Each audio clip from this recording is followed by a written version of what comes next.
Assalamualaikum warahmatullahi wabarakatuh.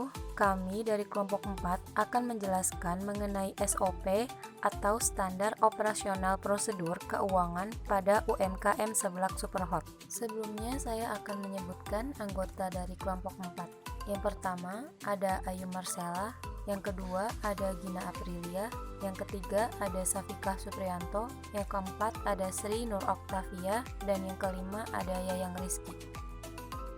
Di sini saya akan menjelaskan mengenai pengertian SOP menurut para ahli. Yang pertama, dari Sailendra tahun 2015. SOP adalah panduan yang digunakan untuk memastikan kegiatan operasional, organisasi, atau perusahaan agar berjalan dengan lancar. Yang kedua, Insasi tahun 2010. SOP merupakan dokumen yang berisi serangkaian instruksi tertulis yang dibakukan mengenai berbagai proses penyelenggaraan administrasi perkantoran yang berisi cara melakukan pekerjaan, waktu pelaksanaan, tempat penyelenggaraan, dan aktor yang berperan dalam kegiatan.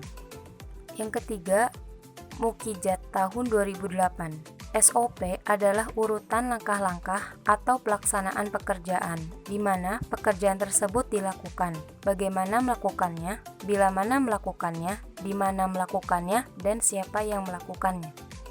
Dan yang keempat, dari Cipto Atmoko tahun 2011, SOP merupakan suatu pedoman atau acuan untuk melaksanakan tugas pekerjaan sesuai dengan fungsi dan alat penilaian kinerja instansi pemerintah maupun non-pemerintah, usaha maupun non-usaha, berdasarkan indikator-indikator teknis, administratif, dan prosedural sesuai tata kerja, prosedur kerja, dan sistem kerja yang bersangkutan. Dari pendapat beberapa pakar, dapat disimpulkan bahwa SOP adalah suatu peraturan yang dibuat secara tertulis dalam suatu badan usaha, yang berisi peraturan dan pedoman kerja bagi setiap pekerja di dalam badan usaha tersebut, dan dijadikan sebagai standar pada kegiatan operasionalnya.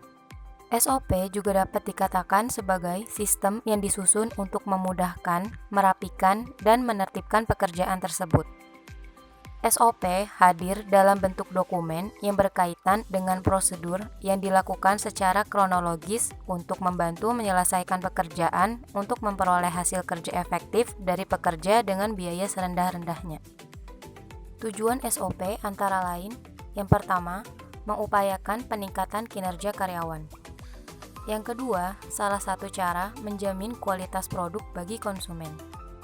Yang ketiga, mengupayakan peningkatan keuntungan perusahaan. Dan yang keempat, sarana pengembangan perusahaan.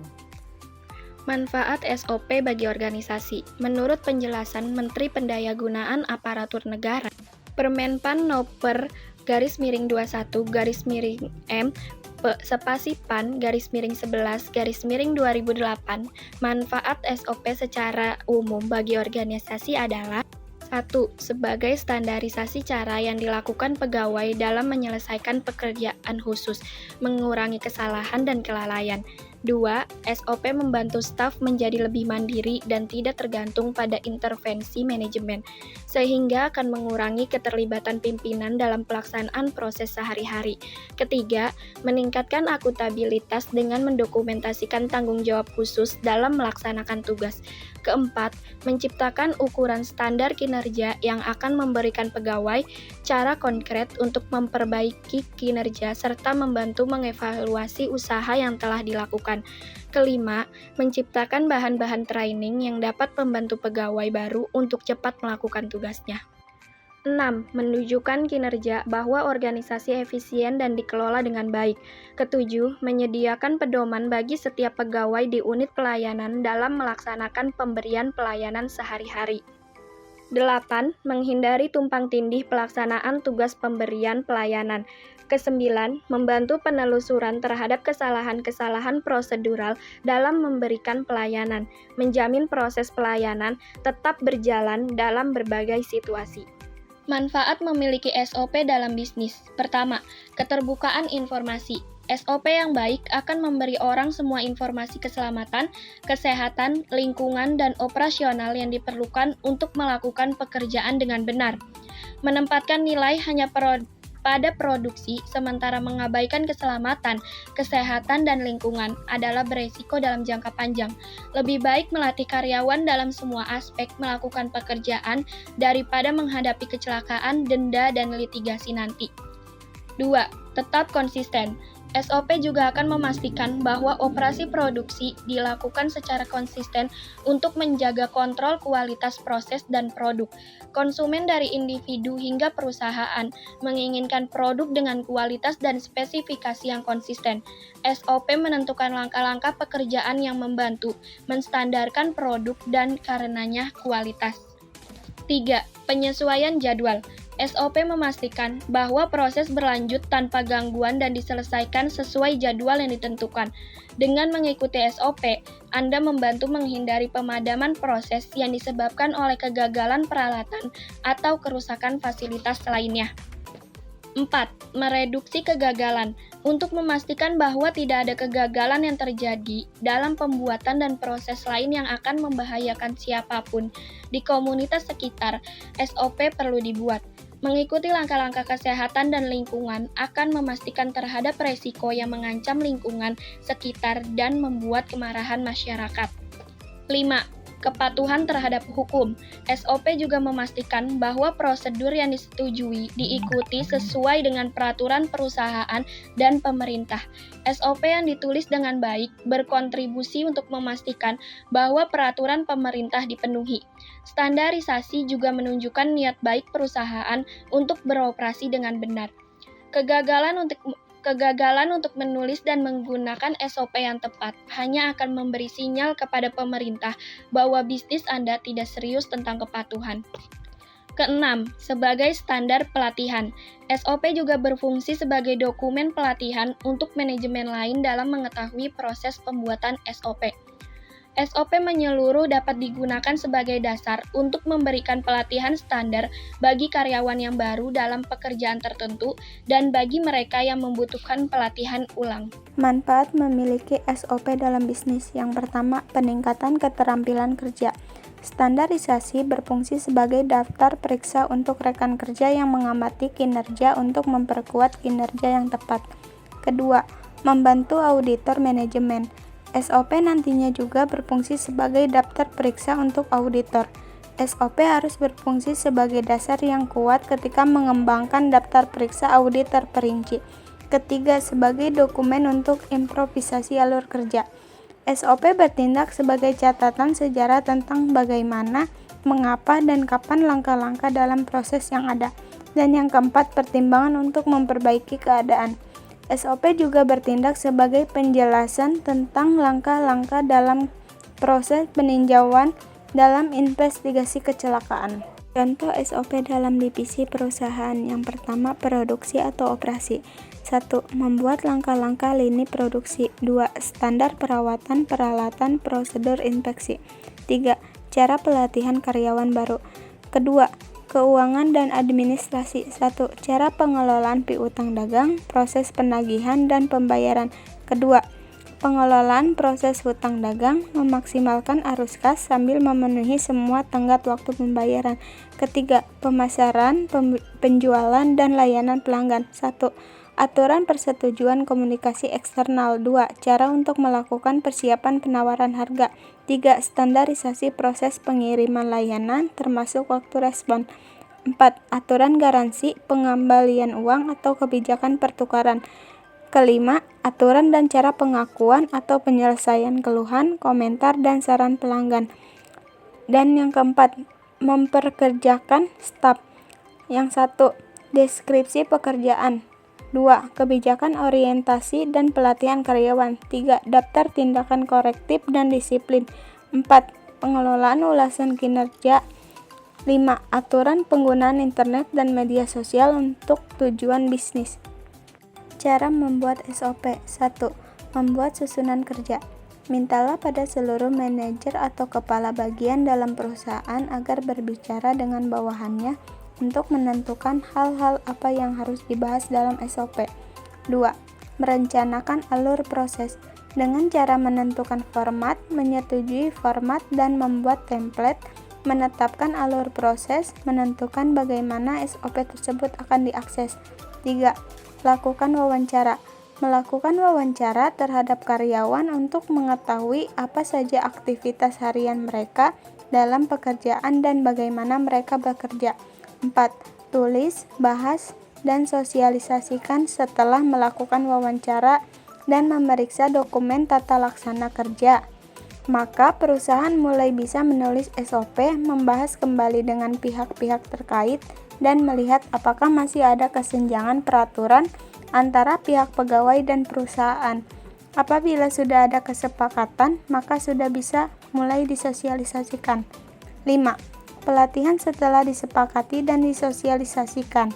Maka perlu diadakan pelatihan agar SOP bisa berjalan dengan baik dan benar sesuai apa yang diharapkan. Dan yang keenam, evaluasi. Setidaknya dalam jangka waktu setahun sekali, pihak perusahaan harus mengadakan evaluasi terhadap relevansi berjalannya SOP. Apakah ada hal yang harus ditambah atau dihilangkan? Baik, selanjutnya adalah pengertian UMKM. Usaha mikro, kecil, dan menengah atau yang biasa disebut UMKM merupakan salah satu praktik usaha populer di kalangan masyarakat saat ini. Banyaknya pegiat UMKM menjadikan sektor bisnis ini sebagai salah satu roda penggerak perekonomian negara.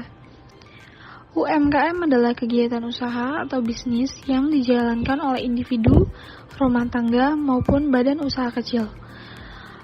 UMKM biasa digolongkan berdasarkan besaran omset per tahun, jumlah kekayaan atau aset, dan jumlah karyawan yang dipekerjakan. Peran UMKM. Yang pertama, mendorong pemerataan ekonomi. Melalui UMKM, kondisi ekonomi di wilayah-wilayah kecil bisa ikut terdorong. Masyarakat di wilayah pedesaan memiliki kesempatan untuk mengakses barang dan jasa atau kebutuhan primer lainnya di sekitar tempat tinggal mereka. Yang kedua, membuka lapangan kerja. Usaha UMKM sendiri umumnya memiliki syarat maupun kualifikasi yang lebih ringan jika dibandingkan dengan perusahaan-perusahaan besar. Dengan begitu, lowongan kerja UMKM cenderung terbuka untuk semua lapisan masyarakat. Yang ketiga, penopang ekonomi di situasi krisis. Seperti halnya krisis ekonomi pada tahun 1998 silam dan juga pandemi COVID-19 seperti saat ini pun, sektor UMKM mampu beradaptasi dari sejumlah kebijakan dan turut serta membantu angka ekonomi Indonesia. Selanjutnya, meningkatkan devisa negara. Sejumlah produk-produk UMKM sudah mampu menggait konsumen asing. Kegiatan ekspor pun semakin marak dilakukan oleh para pelakunya. Semakin menjamurnya UMKM dengan produk berkualitas yang mampu menjangkau pasar luar negeri, maka devisa negara pun akan ikut tumbuh. Selanjutnya, yang terakhir, memenuhi kebutuhan masyarakat. UMKM sendiri mampu memenuhi kebutuhan masyarakat kecil secara akurat. Bukan hanya itu, UMKM juga lebih mudah mendapatkan bahan baku produksi dari lingkungan sekitar dan produsen lokal, sehingga UMKM mampu memenuhi kebutuhan masyarakat baik primer maupun sekunder. Salah satu contoh UMKM yang kita ambil dalam materi kali ini adalah UMKM Seblak Superhot yang berlokasi di Perumahan Bumi, Cikarang Makmur, Sukadami, Cikarang Selatan yang didirikan oleh Bapak Abi Putra pada tanggal 15 Maret 2019 yang merupakan sebuah usaha yang bergerak di bidang kuliner. Berawal dari banyaknya minat masyarakat terhadap kuliner yang satu ini menjadikan owner tersebut membuka usahanya. Dan sekarang Seblak Superhot sudah mempunyai cabang yang berlokasi di Jalan Raya Bakilong, Desa Sukadami, Cikarang Selatan yang berdiri pada tanggal 21 Juli 2021. OP keuangan pada UMKM Seblak Superhot. Prosedur atau sistem pencatatan transaksi uang masuk via petty cash. Tujuannya, prosedur memudahkan pencatatan uang masuk melalui petty cash. Penanggung jawabnya, owner, dan petugas ADM atau kwitansi ketika menerima uang via petty cash. Penanggung jawabnya petugas ADM kwitansi. Untuk mengetahui ada uang masuk, penanggung jawabnya owner. Yang ketiga, penerimaan uang dan memberikan struk kepada orang yang menyetor. Yang keempat, memberikan kwitansi yang sudah ditandatangan kepada petugas ADM atau accounting, memberitahu bahwa uang sudah masuk, penanggung jawab owner. Yang kelima, pencatatan transaksi uang masuk, penanggung jawabnya petugas ADM atau accounting. Prosedur atau sistem pengeluaran uang masuk via petty cash. Tujuannya, prosedur untuk memudahkan pencatatan uang kas keluar melalui petty cash. Penanggung jawab owner dan petugas ADM atau accounting. Yang pertama, penerimaan faktur dari supplier dan penanggung jawab mengisi struk kas sementara. Penanggung jawab petugas ADM atau accounting. Yang kedua, penanggung jawab meminta persetujuan dari owner untuk disetujui pengeluarannya. Penanggung jawab owner. Yang ketiga, jika sudah disetujui oleh owner, maka petugas accounting memberikan uang kepada penanggung jawab yang bersangkutan. Tugasnya, penanggung jawab petugas ADM atau accounting. Yang keempat, menginformasikan bahwa petugas ADM atau accounting meminta stok pembayaran. Penanggung jawab petugas administrasi atau accounting. Yang kelima, pencatatan transaksi pengeluaran uang kas melalui petty cash. Penanggung jawab petugas ADM atau accounting.